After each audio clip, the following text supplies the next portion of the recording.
nós discutimos aqui um pouquinho sobre a lei de Coulomb na sua forma vetorial, né? Que eu brinquei dizendo que era a forma final dela, que é basicamente essa, circulada aqui de amarelo, que é o seguinte, ó, entre duas cargas Q1 e Q2 existe uma força, né? Entre duas partículas, melhor dizendo, de cargas Q1 e Q2 existe uma força, certo? Desculpa. Existe uma força, né, cuja intensidade nós já vimos que é essa daqui. Eu digo intensidade em vez de módulo porque o módulo é positivo. A intensidade ela pode ser positiva ou negativa, né?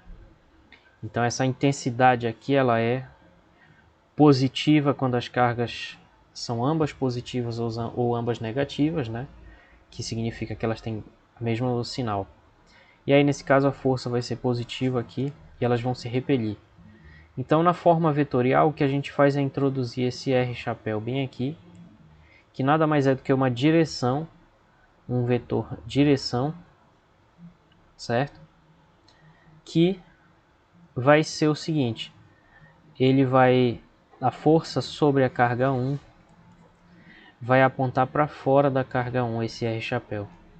Por quê? Porque esse R chapéu é a direção que une as duas cargas, mas só que aponta para fora. Então, se está aqui o Q2 e o Q1, resumindo, aqui em cima, vou fazer de outra cor, senão confundir com o da outra vez. Então, se tem duas cargas aqui, Q1 e Q2, esse R chapéu ele aponta sempre para fora. Então, ele seria um R chapéu que a gente poderia chamar de 1 também, mas vamos evitar esse monte de nome. Coloquei errado aqui, é 2 e lá é 1. Para que aqui seja o R chapéu, certo? Então, se a força ela for de repulsão, esse produto aqui vai ser positivo, né? As cargas vão ter o mesmo sinal e a força vai ter a mesma direção do R. Se a força for de atração, quer dizer que esse produto Q1, Q2 deu negativo. Então, se deu negativo, quer dizer que a força vai estar no sentido oposto aqui do R chapéu e a força vai ser de atração de fato, certo? Então, na forma vetorial é isso aqui. Onde esse R chapéu ele pode ser calculado através dessa fórmula aqui embaixo, que ninguém precisa memorizar essa frase que eu vou falar aqui, mas ele é a normalização do vetor diferença de posição entre as duas cargas, né? Porque isso aqui é a diferença entre as posições dos dois. Boa tarde, Vitor.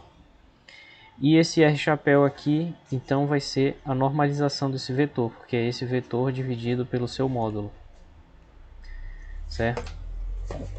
E aí o que nós vamos ver agora vai ser um exemplo de cálculo dessa força vetorial, sem problemas.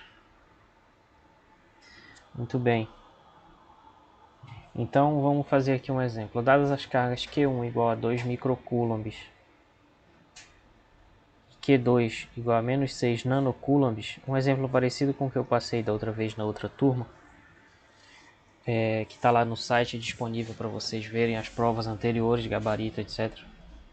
Posicionado em R1 igual a 2i mais 6k chapéu, R2 igual a menos 2i mais 9j. Determine a força eletrostática que atua sobre Q1 causada por Q2. Então a ideia é que nós temos aqui uma carga Q2. Não interessa muito representar fielmente as posições aqui, porque a gente vai só calcular. Então importa mais o resultado final do cálculo aqui. Então essa força ela vai atuar nessa direção bem aqui, né? Da reta por onde passam as duas cargas, e ela vai apontar ou no mesmo sentido ou no sentido oposto do R chapéu, sendo que o R chapéu vai dar bem aqui. Então o que nós precisamos é determinar esse R chapéu primeiro através da fórmula anterior, né? Então em primeiro lugar a gente vai determinar esse R, porque depois o resto é muito fácil. Só substituir as cargas lá na lei de Coulomb. Então, para determinar esse R, a gente faz a fórmula lá, né? Já escrevi aqui R1 e R2. Então, é só olhar aqui, substituir na fórmula. Como atua sobre a carga R1, está na mesma situação desse slide aqui, então é só substituir. Então, R chapéu vai ser R1 sobre R1 menos R2 sobre o módulo deles. Mas primeiro a gente calcula então essa diferença e o módulo dela e depois substitui. Então a gente calcula R1 menos R2, né?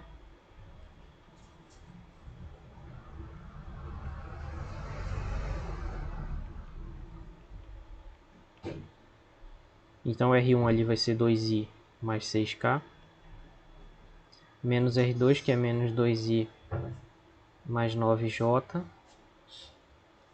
e aí 2i mais 6k, fazendo o jogo de sinal aqui fica mais 2i menos 9j,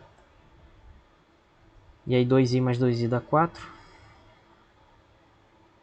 menos 9j mais 6k, certo? Então esse é o R1 menos R2, aí a gente calcula agora o módulo disso,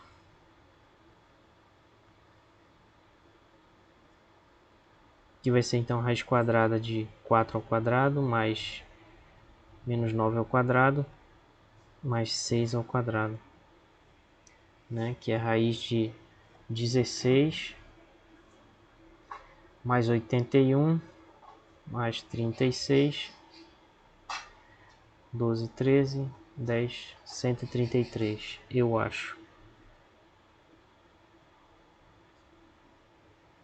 Deixa eu ver de novo, 16, 81, 36, 12, 13, 10, eu acho que é isso. Beleza? Então o R chapéu, finalmente, ele vai ser a fórmula lá, né? R1 menos R2 dividido pelo módulo disso. Então vejam que não é nenhuma conta estrambólica que tem que fazer não, né? É relativamente simples. Aí eu substituo, fica 4i menos 9j mais 6k dividido pela raiz de 133. Se a gente quiser um resultado numérico para uma dessas componentes desse vetor, a gente aproxima isso aqui, né, usando uma calculadora ou um computador, etc. Tá? Então, continuando, dado que isso tudo aí é no SI, né? Esse R1 e R2 no SI, está implícito isso, eu devia ter explicitado isso, falado claramente, né? Foi mal. Bom, aí o segundo passo eu botaria como segundo passo, mas isso não é nada muito rigoroso, na verdade, né?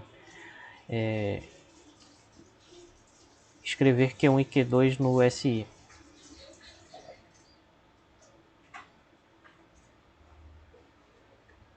De preferência em notação científica, que facilita os cálculos. Porque trabalhar com um monte de vírgula é meio difícil.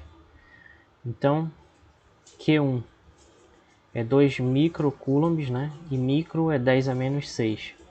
Então, isso é 2 vezes 10 a menos 6 coulombs. Depois, a Q2 vai ser igual a menos 6 nanocoulombs. Então, essa Q2 vai ser menos 6 vezes 10 a menos 9. Que nano é 10 a menos 9, né? Então, só lembrando aqui, micro, isso aqui é um prefixo, né? É 10 a menos 6. E nano, 10 a menos 9. Certo? Lembrando disso. Beleza. E finalmente, terceiro passo, substituir isso na lei de Coulomb.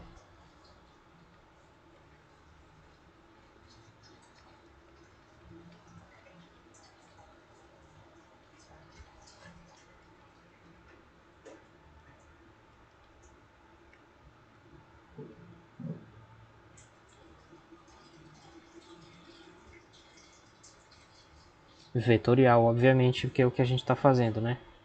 Então a força atuando sobre a carga 1 vai ser 1 sobre 4πε0, Q1, Q2 sobre R2, R chapéu. Esse R, pessoal, na verdade, né, ele é módulo de R1 menos R2. Não sei se eu falei isso na outra aula, mas estou falando agora.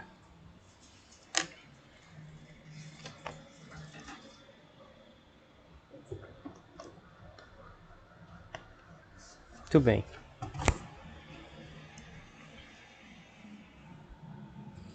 E aí, substituindo, né? Essa força vai ficar 1 sobre 4π, o ε0 é 8,85 vezes 10 a menos 12, alguma coisa no SI aí, que eu esqueci a unidade sempre. Aí o Q1, Q2, o Q1, como nós vimos, é 2 vezes 10 a menos 6 coulombs. O Q2, menos 6 vezes 10 a menos 9. Tá tudo no SI, então eu boto só o Newton no final. Dividido por R, que nós calculamos que deu raiz de 133, só que é R ao quadrado. Vezes R chapéu, tá? Então aqui basicamente a gente simplifica isso e deixa o R chapéu aqui, porque nós já determinamos ele bem aqui, tá? Então se a gente precisar, a gente só diz, ó, onde o R chapéu é igual a isso aqui, certo? Então a gente simplifica esse cálculo, né, que vai ser menos 12 dividido por 4π vezes 8,85 vezes 133, certo? Vezes em cima 10 a menos 15, né? Menos 6 menos 9. Só que esse menos 12 sobe positivo, então é mais 12. Newtons vezes R chapéu. Cn é de newtons, certo? E aí a gente calcula essa divisão.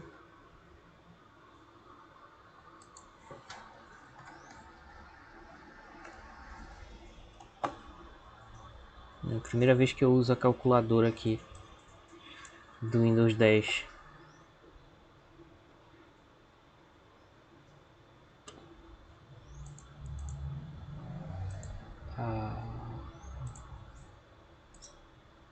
Melhor assim. Menos 12 dividido por 4π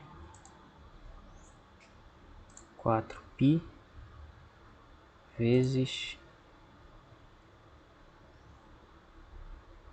não sei se está funcionando muito bem a minha conta, 8,85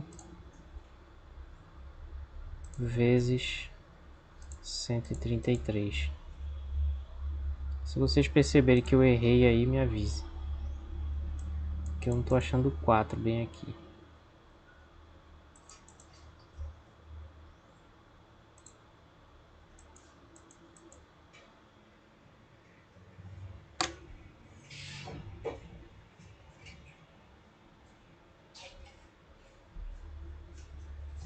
Ah, tá, beleza. Obrigado, Beatriz. Sim, é isso mesmo. Ok, aqui 12 dividido 4 vezes, assim ele entende, né? 4 vezes π vezes 8,85 vezes 133. Tá, então é 8,11 aproximadamente vezes 10 a menos 4. 8,11 vezes 10 a menos 4. Tá, obrigado. Então a força sobre essa partícula 1 é aproximadamente menos 8,11 vezes 10 a menos 4, né? Só que ainda tem essa conta aqui que é menos 3. Aí junta tudo, fica menos 7 newtons vezes R chapéu. Certo, pessoal? Então, se eu passar um exercício para vocês, vai ser mais ou menos isso aqui, tá bom? Dei todos os passos aqui, beleza? E com isso a gente termina o capítulo 21 e começa o 22. Então, ficou alguma dúvida nesse cálculo aqui? Alguém quer perguntar sobre isso? Fiquem à vontade aí.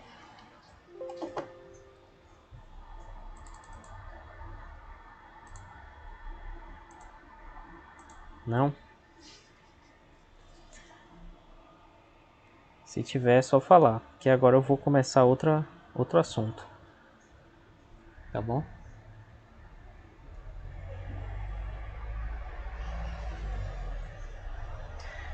Pois é. Aí no final é só chegar aqui. É porque como o R chapéu é um vetor unitário, a gente pode deixar assim com ele no final, que dá para entender que essa daqui é a intensidade da força, certo? E deixar o R chapéu. Mas aí se fosse o exercício era só dizer onde R chapéu é igual, vai dar 4i, né? Menos 9j mais 6k dividido por raiz de 133. Então essa daqui seria a resposta completa do exercício, certo? Se fosse na prova. Fazer assim, menos 8,11 vezes 10 a menos 7, né, em notação científica. A unidade que é Newton e o R chapéu.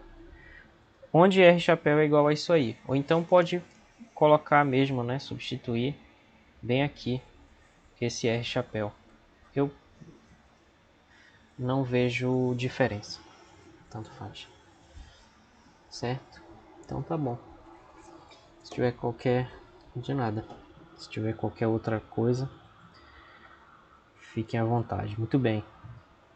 Então, nós estudamos até aqui, nessas 2 aulas e meia, nós estudamos até aqui a carga elétrica e a força elétrica. Agora nós precisamos definir uma coisa nova, um conceito novo, que se chama campo elétrico, certo? Muito bem. E o campo elétrico ele é fundamental para o eletromagnetismo, então a gente precisa dizer logo o que é isso. A noção de campo elétrico ela vem de uma observação que é a seguinte. Vamos supor que a gente tem 3 cargas aqui, certo? Essa carga maior aqui, que para facilitar a nossa conversa eu desenhei um círculo maior para representar ele e uma letra maiúscula também, né? Então essa carga Q grande aqui nós vamos supor que ela é muito maior do que essas cargas Q e Q', certo? Por quê? Porque quando a gente faz isso a gente pode chamar essa carga aqui de fonte. Fonte de quê? Eu já vou dizer. É que entre essas 3 cargas vai aparecer forças elétricas. E nos interessa entender que força uma carga, outra carga, qualquer carga sentiria na presença dessa carga maior aqui, que nós estamos chamando de fonte, certo? Então se estabeleceria uma força aqui que nós poderíamos chamar de F, né? Que vai se respeitar a lei de Coulomb vetorial lá. E bem aqui vai ter uma outra força que vai ser talvez maior, dependendo do valor da Q', né? Porque elas estão mais próximas, que vai ser uma F'. Então veja que em cada ponto do espaço, se eu posicionar uma carga, vai ter um valor de força. Mas se essa carga aqui dobrasse, essa força ela ia dobrar, como a gente viu, né? Então, na verdade, trabalhar com a força depende dessa carga aqui que a gente está colocando aqui no espaço para medir essa força. Então, quando a gente define a noção de campo elétrico, a gente se livra dessa dependência e a gente faz uma espécie de mapeamento aqui no espaço de todas as forças possíveis que uma carga sentiria se tivesse na presença dessa carga fonte. Então eu vou repetir isso, tentar falar de outra forma. Quer dizer, tem uma carga fonte Q maiúsculo e uma carga Qzinho aqui que vai sentir essa força. Eu vou fazer um mapeamento no espaço, que é como se eu botasse uma outra carga, uma carga em cada ponto, certo? De tal maneira que em cada ponto eu vou ter a medida dessa força. Só que essa força depende da carga. Então, em vez de trabalhar com a força, eu vou trabalhar com a força dividido pela carga que está lá naquele ponto. Certo? Porque se, por exemplo, se isso aqui fosse uma carga pontual, nós vimos que a força entre essas duas cargas, né? No caso, vamos trabalhar com a força atuando sobre a carga Qzinho, né? Então, bem aqui vai ter um Rzinho chapéu aqui. Então, essa força vai ser 1 sobre 4πε0 vezes Qzinho, Q maiúsculo, dividido por essa distância bem aqui ao quadrado, né? Vezes R chapéu. Então, olha o que acontece quando eu trabalho com a força dividido pelo valor dessa pequena carga aqui. Essa força dividido pela carga... Eita. Jesus. Não dá. Difícil. Até descobri uma coisa nova aqui que eu não sabia do PowerPoint. Pronto. Então, quando eu divido pelo Qzinho, fica 1 sobre 4πε0 vezes Qzão sobre R2 R chapéu. E olha só que interessante. Essa grandeza aqui, ela só depende do ponto do espaço onde eu estou e dessa carga fonte. Então, essa grandeza força sobre carga, que eu separei aqui, é justamente o que nós chamamos de campo elétrico E.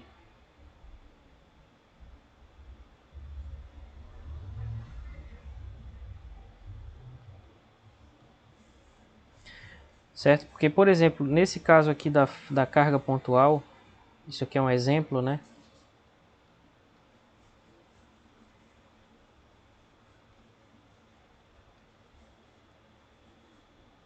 Essa expressão bem aqui não é o campo elétrico geral, tá? Essa que eu estou escrevendo aqui embaixo não é o campo geral, é um exemplo.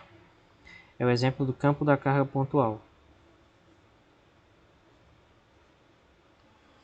Então, nesse exemplo, veja que aqui esse campo ele só depende de constantes aqui, né, da natureza, a carga que está gerando esse efeito, que é essa carga grande, a distância em relação a esse ponto, né, e a direção entre esse ponto, nesse caso quando eu digo esse ponto bem aqui, onde está essa carga aqui, que poderia ser qualquer ponto do espaço. Então só depende de coisas geométricas e das propriedades disso que nós estamos chamando de fonte. Então o nome é fonte porque essa é a fonte do campo elétrico, certo? Então a gente poderia imaginar uma situação em que na verdade eu nem preciso ter essa carga aqui no espaço. Por quê? Porque eu calculo o campo elétrico,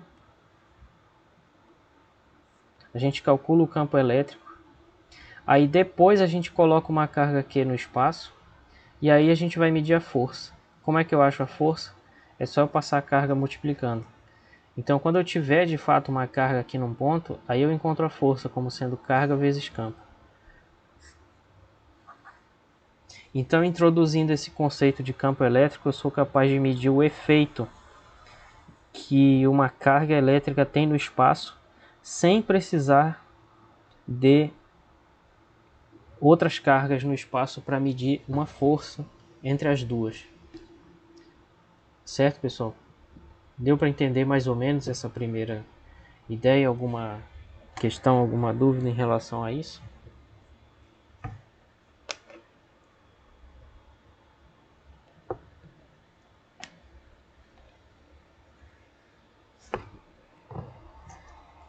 Resumindo o cálculo, então, o campo elétrico é isso aqui.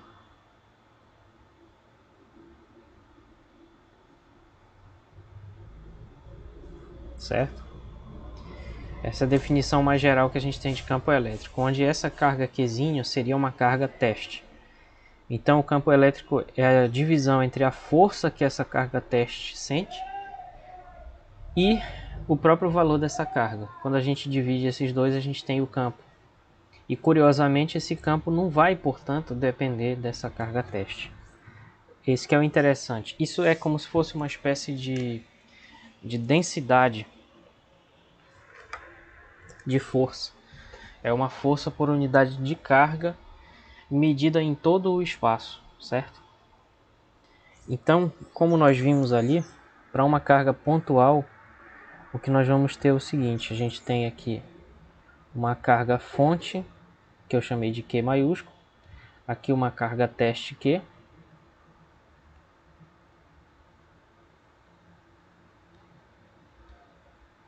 a força entre as duas é medida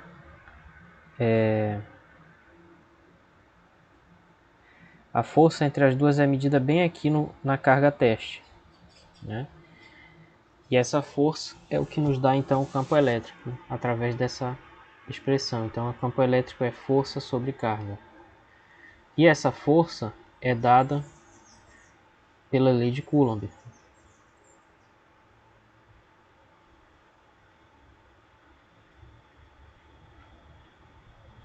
Vetorial, né?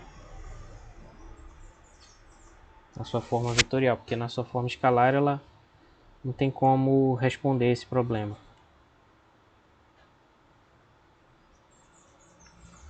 Que é essa daqui. Então a força ela vai ser 1 sobre 4πε0, como eu escrevi ainda agora, vezes Qzão Qzinho sobre R2 R chapéu, né? Onde R é essa distância aqui. Então com isso, o campo vai ser força sobre carga, que na prática vai só cortar esse Qzinho, então o campo elétrico vai ser 1 sobre 4πε0 Q sobre R2 R chapéu, tá? Então esse é o campo elétrico gerado por uma carga pontual de carga Q. Para saber o valor da força, eu inverto. Então, para voltar a força sobre uma carga Q,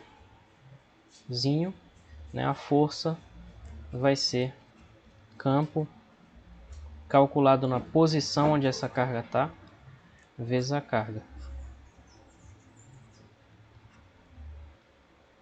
Certo?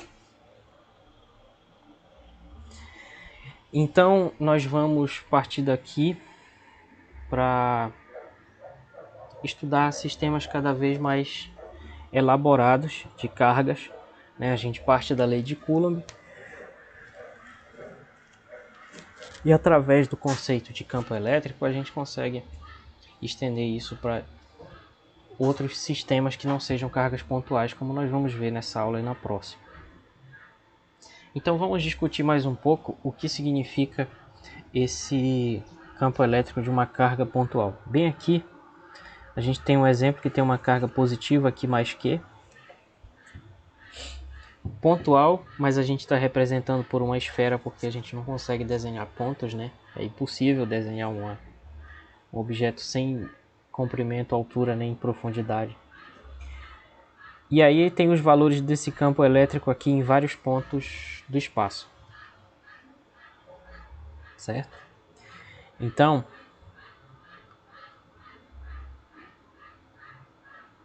não sei se vai ficar bom.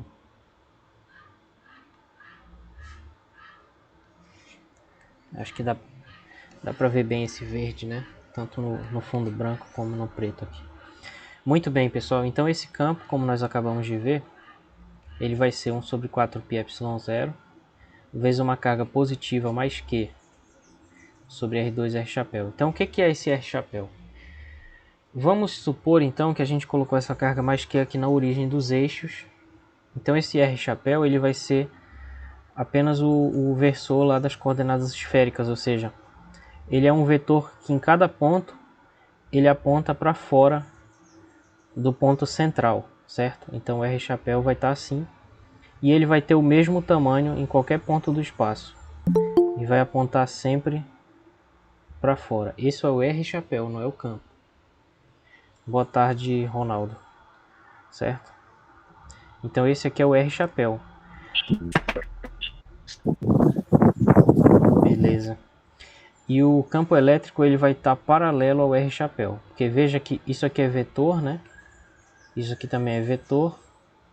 Isso daqui é número, é escalar, né? Então quem dá a direção desse vetor E é o R chapéu, tá? Então isso significa que o campo elétrico ele vai ser radial. Então esse campo elétrico, como esse campo elétrico E é paralelo ao vetor R chapéu, isso significa que o campo E, nesse caso, é radial. Ou seja, ele aponta em raios assim partindo da origem, certo? E além disso, o módulo dele é proporcional a 1 sobre a distância ao quadrado, como a gente viu, né? Então a direção dele é a direção de R chapéu, o módulo dele é 1 sobre R2, por isso que essas setas que representam o campo, elas vão diminuindo com a distância. Elas não só diminuem, mas elas diminuem mais rápido do que a distância, porque diminui com 1 sobre a distância ao quadrado. E o sentido desse campo vai ser, como a carga Q é positiva, E tem o mesmo sentido de R chapéu, que é para fora, entre aspas, né,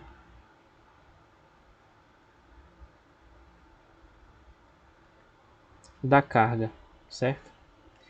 Então, sendo esse campo elétrico um vetor, a gente já caracterizou completamente ele aqui, porque a gente já deu a direção, é a direção de R chapéu, deu a intensidade, que é dado pela lei de Coulomb, mas a parte que importa é que ele é inversamente proporcional ao quadrado da distância, e ele tem o mesmo sentido de R chapéu, que é para fora da carga.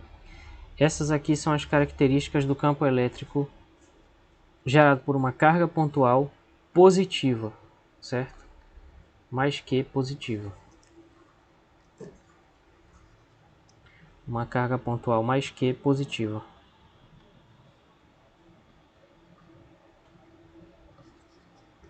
Agora, se fosse uma carga pontual menos que negativa,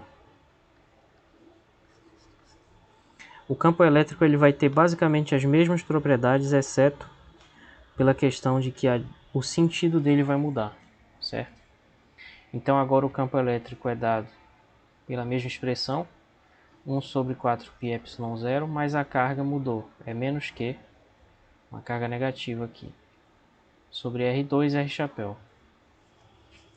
Onde agora o E continua sendo paralelo ao R chapéu, né? Tem a mesma direção radial aqui.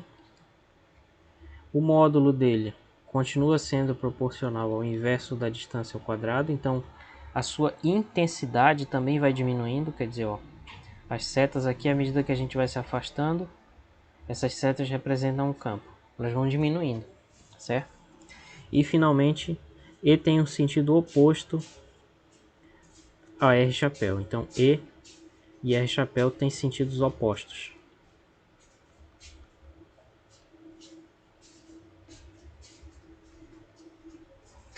Então a gente diz assim que numa carga negativa, o campo está entrando na carga, e numa carga positiva, o campo está saindo da carga, certo? Acho que eu vou escrever isso aqui para vocês.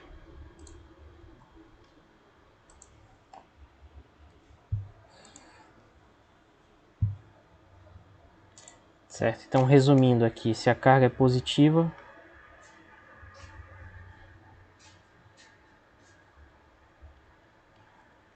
uma carga positiva aqui, o campo está saindo.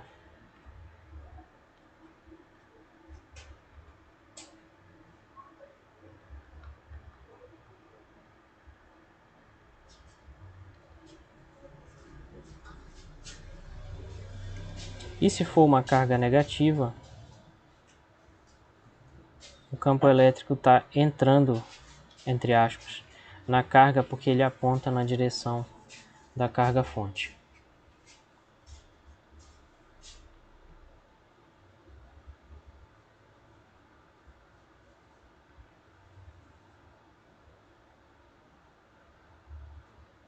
Certo? Então a gente tem essa maneira simples aqui de entender como funciona esse campo. Certo, pessoal? Alguma dúvida em relação ao que eu falei aqui até agora? Alguma pergunta relativa a isso aí?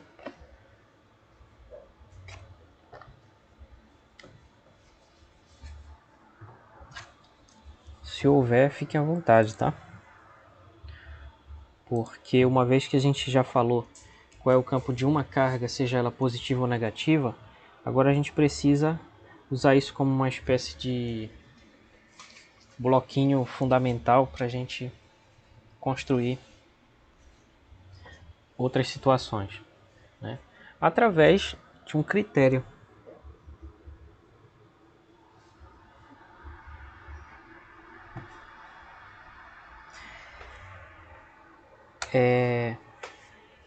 Sim, seria mais ou menos isso, né? Isso daí que você está falando é como a gente falaria se esse campo fosse o campo de velocidade de um fluido, ou seja, se fosse um fluido escorrendo por uma saída, né? Estaria tendo um acúmulo lá, o fluido está se acumulando lá. É uma ideia sim, faz muito sentido sim, não é? Tem a ver sim, é isso.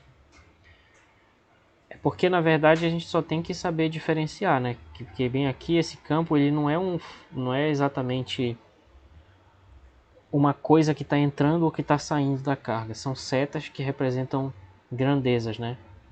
Mas se essas setas fossem a velocidade da água escorrendo e a carga fosse um buraco, então a carga positiva seria uma fonte de água e a negativa seria um sumidouro, né? A água fluindo para dentro dele, tá se acumulando lá. Mais ou menos isso mesmo que você falou. Desde que a gente respeite o limite dessa analogia, né? Beleza, beleza. Então, para que a gente use essa primeira parte, né, do campo de duas cargas, uma negativa ou positiva, e a gente transforme isso num método para entender sistemas mais complexos, a gente precisa de um critério. E esse critério é chamado de princípio da superposição, tá? Que é uma coisa que às vezes pode parecer óbvia, mas que justamente por parecer óbvia, ela precisa ser enunciada, ou seja, a gente precisa deixar ela clara para que a gente diga que está usando de fato esse princípio. Então, ele diz o seguinte: o campo elétrico resultante num ponto é igual à soma vetorial dos campos individuais que atuam naquele ponto, certo? Ou seja, quer dizer, se a gente tiver bem aqui uma certa distribuição que eu não sei ainda se é um ponto, o que é, que está gerando nesse ponto aqui um campo que eu vou chamar de E1. O campo está meio torto, né? Um campo E1 aqui, gerado por essa distribuição de carga Q1 aqui. Depois a gente vai ter uma outra distribuição aqui que eu não sei bem como é, que tem uma carga Q2 e vai gerar um campo E2. E assim sucessivamente, se a gente tiver sei lá quantas distribuições de carga aqui, até chegar nessa enésima, que tem uma carga Qn, que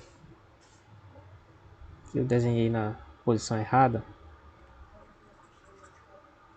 Vamos supor que ela está bem aqui para o desenho ficar diferente, né? E vai ter um campo EN bem aqui, que poderia ser inclusive atrativo também, não precisa ser repulsivo. E aqui vai ter toda uma sequência de campos, então o que o princípio da superposição diz é que aqui nesse ponto P, o campo elétrico calculado nesse ponto P é simplesmente a soma vetorial desses campos individuais. Então ele seria a soma do campo E1 com o campo E2 com todos eles até o último. Esse último eu chamei de EN, certo? Então, para uma quantidade discreta de fontes de campo, o princípio da superposição ele tem essa expressão aí. Mas o que nós vamos ver a partir da próxima aula é que ele vale não só para isso, mas também para distribuições contínuas, certo? Então, por exemplo, é óbvio que didaticamente a gente calcula só casos que têm uma grande simetria, né? Isso às vezes é motivo de memes, né? Do tipo aproximar tudo por uma esfera ou um cilindro, etc. Ops, fiz besteira. Mas enfim, a gente vai ver alguns casos também de distribuição contínua, não tão complexos quanto os que poderiam ser úteis para uma situação, por exemplo, de alguém que estuda engenharia elétrica ou que vai construir de fato algo, né? A gente vai ver algumas situações só apenas como ilustração, certo? Mas que ainda assim tem a sua aplicabilidade, seu interesse também. Beleza? Então o princípio da superposição é o nosso critério, tá? Que a gente vai usar para estudar sistemas mais complicados. E aí a gente vai fazer mais ou menos assim. Nessa aula e nas próximas a gente vai aplicar esse princípio a várias situações, de maneira que o número de fontes de campo ele vai crescendo devagar. Então a gente vai estudar primeiro duas partículas carregadas, certo? Ainda hoje, depois na próxima a gente vai estudar o dipolo, que é um tipo especial de campo gerado por duas partículas quando elas estão muito próximas. A gente, numa certa configuração particular lá, a gente chama de dipolo.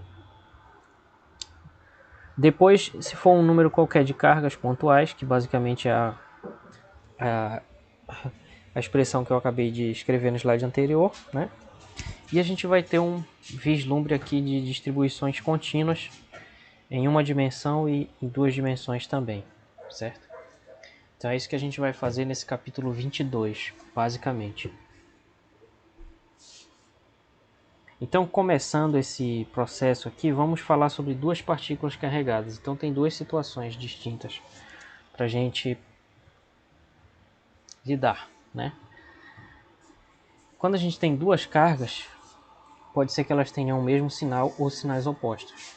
Se elas tiverem os sinais opostos, o campo vai ter esse aspecto dessa figura aí que eu retirei do nosso livro, nosso querido Halliday, certo? Então, como eu disse para vocês, sempre da carga positiva, o campo está saindo.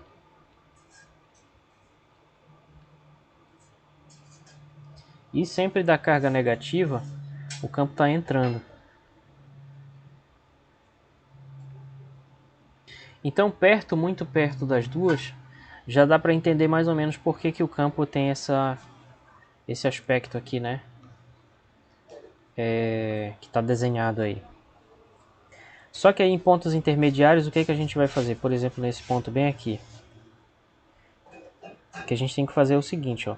Ele vai estar recebendo um campo devido à carga positiva, né? Que nós poderíamos representar assim. E vai estar recebendo um outro, esse aqui eu poderia chamar de E+, e vai estar recebendo um outro campo que vai estar entrando na carga negativa, que é devido à negativa, então vai ser assim, um E-. Então, no fim das contas, ele vai ter um campo resultante, que vai ser a soma vetorial, devido ao princípio da superposição, né? Que vai respeitar a soma de vetores, então ele vai estar bem aqui. Então esse vai ser o campo elétrico nesse ponto P. bem aqui.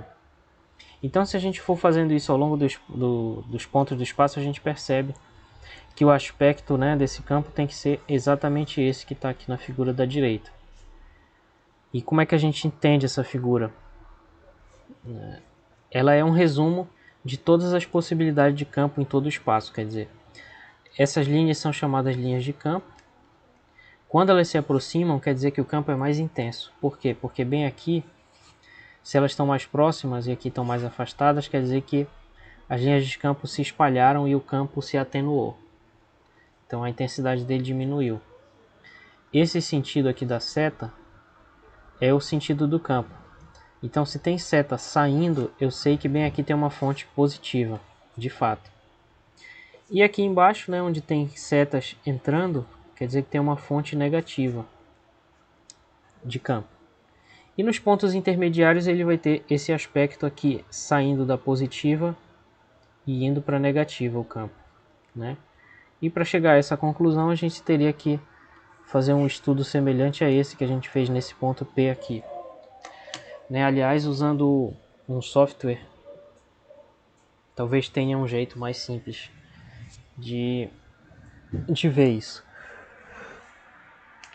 Algum que faça gráfico de campo vetorial, né?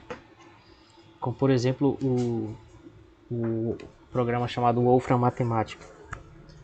Inclusive depois eu vou tentar fazer esse gráfico aqui. Muito bem, pessoal, então é mais ou menos essa a ideia aqui do campo elétrico para duas cargas pontuais. E para saber o valor do campo num ponto, o valor de um campo num ponto qualquer dessas linhas vai ser sempre tangente a elas. Então bem aqui vai estar o valor do campo nesse ponto bem aqui. Nesse outro ponto mais aqui em cima vai ser esse. Então perceba que mais ou menos aqui onde eu desenhei é mais ou menos aqui nessa beirada dessa linha. Ó, o campo vai estar assim. Mais ou menos como eu fiz aqui do lado esquerdo. Então é isso. Tá? Alguma questão ficou obscura aí, pessoal, que vocês queiram esclarecer em relação a esse caso aqui? Uma dúvida? Se houver, fiquem à vontade, tá? Mesmo que eu já esteja falando de outra coisa, eu posso voltar. Precisa...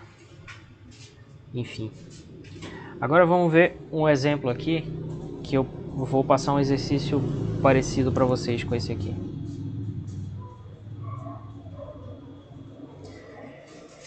O exemplo é o seguinte, ó. Calcule o campo elétrico no ponto P, certo? Nesse ponto bem aqui. Gerado, obviamente, pelas cargas Q1 e Q2. Então elas são cargas de sinais opostos, que significa que o campo tem esse aspecto aqui, né? Como eu sei que o campo sai da carga positiva, então eu sei mais ou menos que o campo E vai ter mais ou menos esse aspecto aqui, pelo menos a parte gerada pela carga Q2, vamos chamar de E2, né? Gerado pela carga Q1, ele vai estar para dentro, e essa carga é o dobro dessa daqui, então eu imagino que esse campo E1 vai estar mais ou menos aqui, vai estar maiorzão aqui, certo? Então eu devo imaginar que o campo resultante nesse ponto deve ser mais ou menos, né? Eu estou fazendo um desenho bem mais ou menos, né? Eu imagino que o campo elétrico resultante nesse ponto P seja mais ou menos isso aqui. Então o que a gente tem que fazer é usar esses conhecimentos que a gente está discutindo aqui para determinar o valor exato desse vetor E que eu esbocei bem aqui, certo? E como é que a gente faz isso? Princípio da superposição. Então esse campo do ponto P vai ser o campo no ponto, o campo 1, nesse mesmo ponto P, mais o campo 2, que é o gerado pela carga Q2 nesse mesmo ponto P, tá? Então esse daqui é o campo gerado pela carga Q1, esse calculado no ponto P, esse aqui é o gerado por Q2 e esse aqui é o resultante.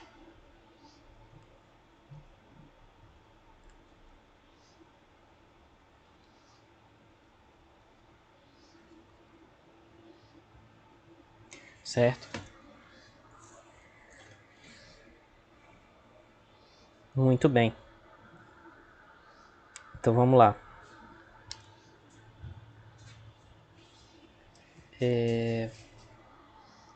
Como é que a gente faz isso? Primeiro a gente tem que localizar essas cargas todas e descobrir quem é o R-chapéu aí da situação, né, para calcular esse campo gerado por uma carga e por outra.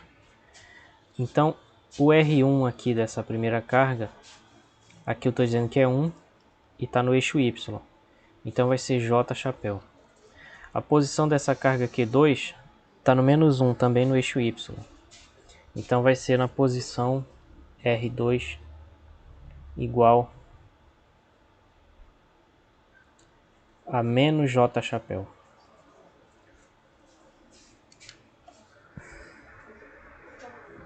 Só que aí a gente vai calcular o campo bem aqui, nesse ponto P.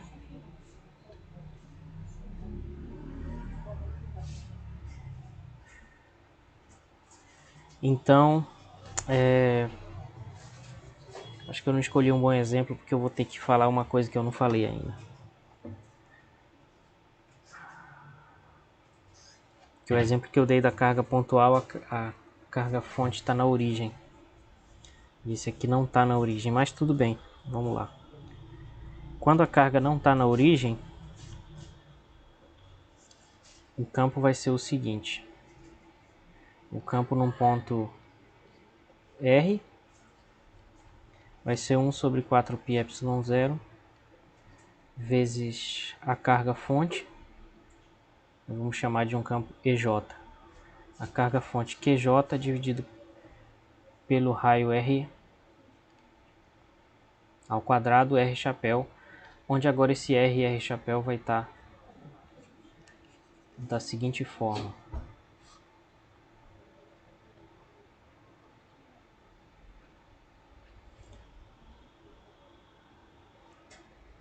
Então bem aqui vai ter um vetor R1, vamos chamar assim R1, que esses índices eles complicam tudo. Campo E1, R1 aqui, pronto. R chapéu, carga Q1.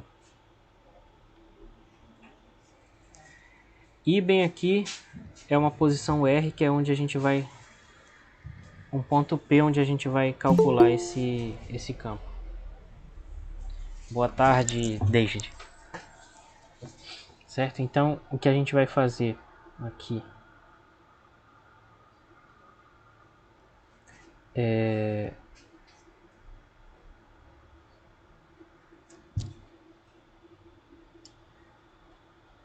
que eu estou confuso aqui com o nome que eu vou dar para as coisas para não confundir o jeito como eu já escrevi e o jeito que está na minha cabeça. Então vamos chamar esse raio aqui onde a gente vai calcular o campo, vamos chamar ele de C. Não, de P com uma seta em cima. Pronto, resolvi. Certo? É o ponto onde a gente vai calcular o campo e esse aqui é o ponto fonte. E esse aqui é onde calculamos o campo, no ponto P.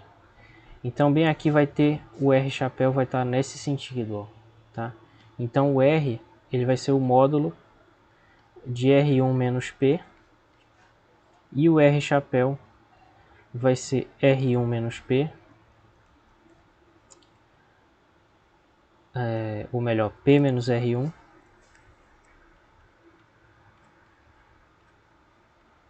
dividido pelo módulo de P menos R1,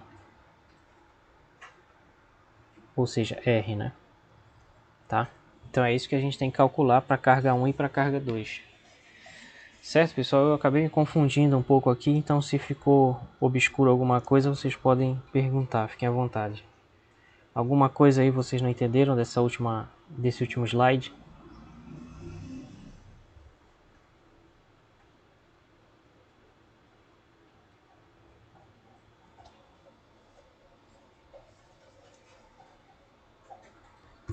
Beleza. Então tá. Então a gente vai usar essa fórmula aqui, onde esse ponto R1 é a posição da fonte, posição da carga fonte Q1, e esse vetor P aqui é a posição onde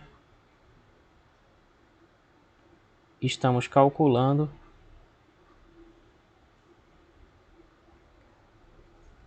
o campo elétrico gerado por essa carga fonte, o campo E, certo? Basicamente. Então a gente tem que fazer isso para a carga 1 e para a carga 2. Tá? Então a gente precisa agora dizer quem é o ponto P. Vou colocar aqui nesse slide para a gente ter isso, né? Então a posição da carga 1 é J chapéu, da carga 2 é menos J chapéu, e a posição do ponto P aqui é igual, a gente tem que calcular, né? Mas como isso aqui é um triângulo equilátero, apesar da figura não dizer isso, né? Porque aqui é 30 graus, então aqui é 60 e aqui é 90, então isso aqui é a altura de um triângulo equilátero. Se ali é 1, aqui é lado raiz de 3 sobre 2, e o lado nesse caso é 2, então fica simplesmente raiz de 3. Então vai ficar raiz de 3 vezes I chapéu. Então essa é a posição onde eu calculo o campo. E aí a gente precisa calcular agora esse R e R chapéu para cada um desses vetores. Então aqui, para a primeira carga,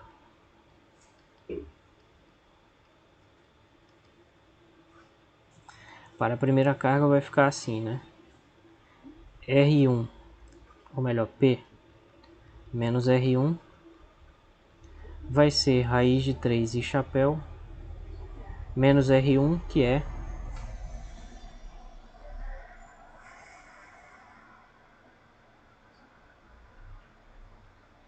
R1 é J chapéu, tá? E o módulo disso vai ser módulo. Então aqui a gente já tem esse vetor, o módulo dele vai ser, como nós vimos nas aulas anteriores, então vai ser raiz quadrada de raiz de 3 ao quadrado mais menos 1 ao quadrado. Componente C não tem, então não precisa calcular. Vai ficar 3 mais 1, que é 4, raiz de 4, 2. Certo? Então esse R chapéu, esse aqui vai ser o R, né? Para essa primeira carga. Então o R vai ser 2. E o R chapéu a gente calcula como sendo isso aqui.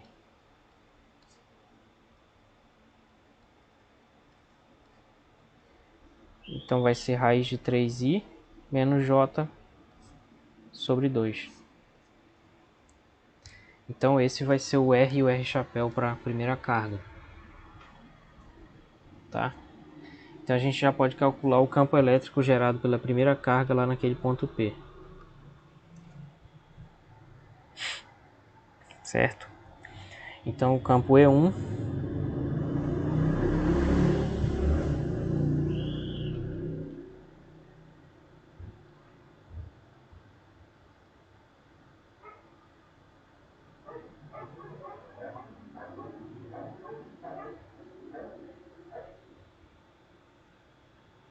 no ponto P. Tá? Então esse campo vai ser 1 sobre 4πε0 vezes a carga Q1 dividido por R e R chapéu, onde esse R e R chapéu vai mudar para a segunda carga, né? Então vai ficar 1 sobre 4πε0. A carga Q1 é menos 6 coulombs. A distância R, nós vimos aqui que é 2. E o R chapéu, agora eu tenho que escrever porque ele vai mudar, né, para outra carga. Então vai ficar raiz de 3i menos j sobre 2. Então esse 6 aqui corta com 2, fica 3. Fica 3 raiz de 3 sobre 8πy0. Então esse campo E1 vai ser menos 3 raiz de 3. Opa, fiz besteira. Vai ser menos 3 sobre 8πy0 vezes raiz de 3i menos j.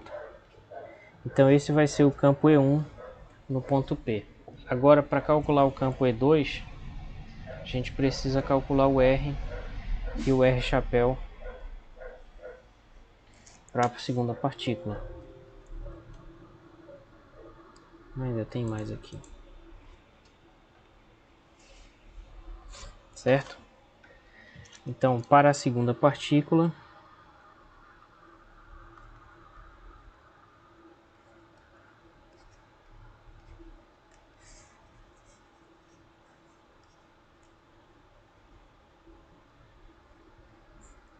ou melhor, para o campo E2 gerado por Q2, né? R e R chapéu mudam, certo? Então vai ficar assim, a gente tem que calcular. Então o R agora ele vai ser o módulo não de P menos R1, mas de P menos R2, certo? Então vai ser o módulo de P, que é raiz de 3i, menos R2, só que agora o R2 é menos J, né? Exatamente, menos J como está ali embaixo. Então é menos J. E esse módulo vai ser raiz quadrada de raiz de 3 ao quadrado, que é 3, mais 1 ao quadrado, que é 1, da raiz de 4, que é 2. E o R chapéu agora vai ser P menos R2 dividido pelo módulo de P menos R2, né? Então vai ser raiz de 3i menos j dividido por 2. E aí a gente calcula o campo E2. Então o campo E2 vai ser 1 sobre 4πy0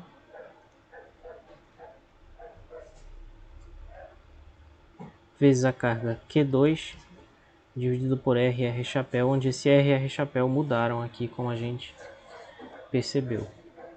Então isso fica 1 sobre 4πy0 vezes a carga Q2, que é 3 coulombs, dividido por R, que é 2, vezes o R chapéu, que é raiz de 3i menos j, dividido por 2. Não, eu fiz besteira aqui. É P menos R2, aqui é mais. O que não muda esse resultado ali, mas muda aqui. Então aqui é assim.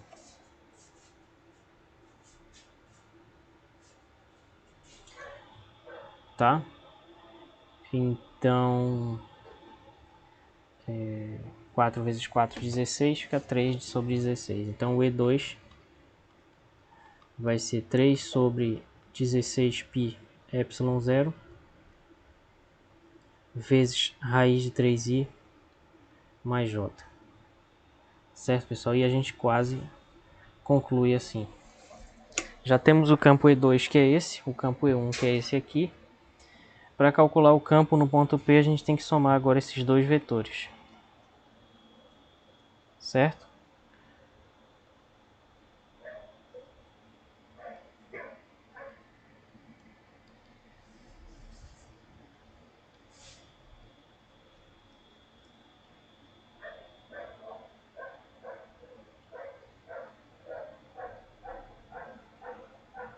Que nada mais é do que aplicar o princípio da superposição, né?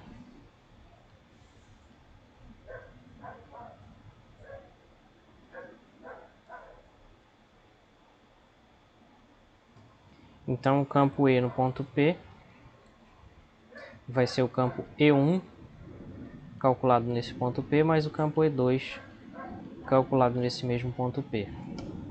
Sendo que o primeiro aqui deu menos 3 sobre 8πε0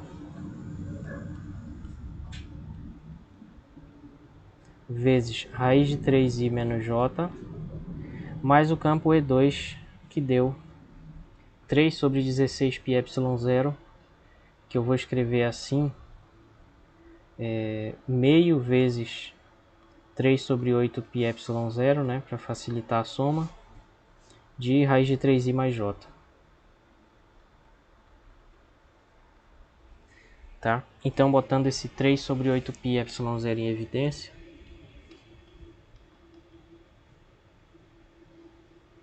aqui vai ficar menos raiz de 3i mais j, e ali vai ficar mais raiz de 3 sobre 2i mais meio j. Então aqui menos 1 mais meio dá menos meio, e aqui dá 3 meios.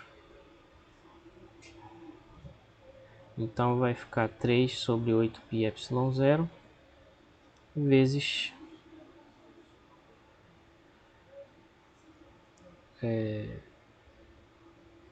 menos raiz de 3 sobre 2i mais 3 meios j, que a gente pode simplificar assim e dizer que o campo, então, nesse ponto P vai ser 3 sobre 16πε0 vezes menos raiz de 3i mais 3j. Então vejam aqui que a componente x desse vetor é negativa e a y é positiva, né? De acordo então com o desenho que a gente fez no início. Ó, esse vetor ele aponta para a esquerda e para cima. Então a componente x dele é negativa e a y é positiva. Então aquele número que eu acabei de escrever lá é o valor desse vetor E aqui. Certo, pessoal? E é isso, tá? Vou deixar como exercício para vocês fazer um muito parecido com esse aqui. Então, a ideia é que vocês revisem esse exemplo que eu fiz aqui para fazer um parecido, tá bom? Então, se tiver dúvida, eu sei que sempre a gente tem dúvida, mas às vezes é muita dúvida e a gente não quer perguntar, mas enfim, eu estou aqui para isso, né? Então, fiquem à vontade.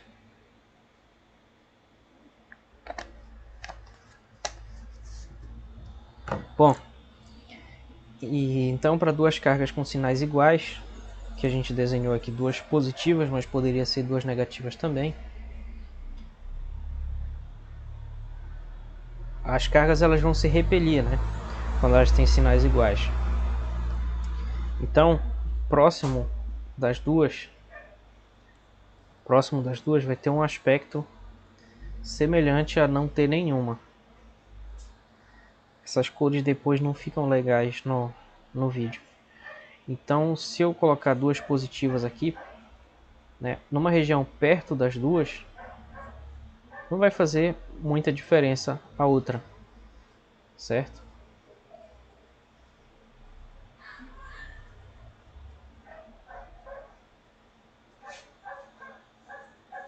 Mas nas regiões intermediárias vai. Bem aqui exatamente no meio, por exemplo, olha o que vai acontecer. Bem aqui no meio das duas, se as duas tiverem a mesma intensidade, né? Ela vai estar sofrendo esse campo aqui da carga de cima e esse campo aqui da carga de baixo, tá? Então, bem aqui o campo vai ser zero. Nesse ponto, o campo vai ser um E vetor E igual a zero. Zero vetor, certo? Em outros pontos intermediários aqui, por exemplo, bem aqui, né, a carga vai estar sofrendo esse campo da carga de cima e esse daqui da carga de baixo. Então, no fim das contas, o campo vai ser uma soma vetorial dos dois, né, e vai dar isso aqui, que é o que a gente tem nessa figura. Então, quer dizer, aqui nessa linha do meio, o campo elétrico ele está indo para a esquerda do lado esquerdo e para a direita aqui do lado direito. Então, se a gente for fazer esse raciocínio em todo o espaço aqui, no fim das contas a gente vai ter um mapa igual esse da figura aí do lado direito, né? Onde a gente tem as várias linhas de campo da superposição dos campos das duas cargas. Então veja que existe de fato uma repulsão entre as duas, e a gente percebe isso nas linhas de campo, porque as linhas de campo elas nunca saem de uma para outra, né? Elas saem e se afastam para lá. Então se uma partícula pequena o suficiente fosse jogada aqui, ela ia seguir a linha de campo, ou seja, ela ia ser, né, se ela fosse também positiva, ela ia se afastar, e se ela fosse negativa, ela seria capturada por cima ou por baixo, né? E aí eu vou deixar como exercício para vocês essa situação aqui, que é muito parecida, né, com a que a gente viu ainda agora, sendo que bem aqui o tamanho é 6, e aqui também, mas só que é negativo, tá? Então cuidado. A posição, a gente tem duas partículas negativas aqui, uma carga Q1 de carga menos 2 coulombs e uma carga Q2 menos 3 microcoulombs, corrigindo o que eu falei errado aqui em cima, é menos 2 nanocoulombs, tá? E aí eu pergunto, calcule o campo nesse ponto P, que está situado nessa posição aqui, fazendo 45 graus com as duas cargas. Sendo que ele está situado a uma distância... eu acho que está errado isso aqui, inclusive. Deixa eu corrigir.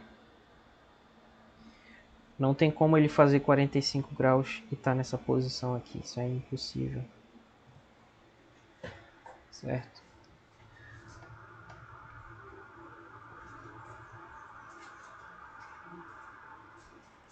Mas só tem esse preto. Bom, ele vai estar numa posição 6, na verdade. 6 também, certo? Ou seja, isso é um vetor que é igual a 6 e chapéus. Então, o exercício é vocês refazerem aqueles cálculos do exemplo que a gente acabou de ver. Aquele exemplo um pouquinho maior. Só que para essa situação aqui, levando em consideração também os sinais das cargas e as intensidades, tá? Então, fica esse exercício aí para vocês. E por hoje seria isso mesmo, tá? Só isso, finalizar com esse exercício aqui. Muito bom que vocês revejam esse exemplo que eu fiz aqui, refaçam passo a passo, porque assim dá para entender melhor. Perceber que na verdade ele não é tão complicado assim, mas se você tiver dificuldade lendo isso daqui, vendo essa aula depois, refazendo esse exercício, é só me perguntar, tá bom?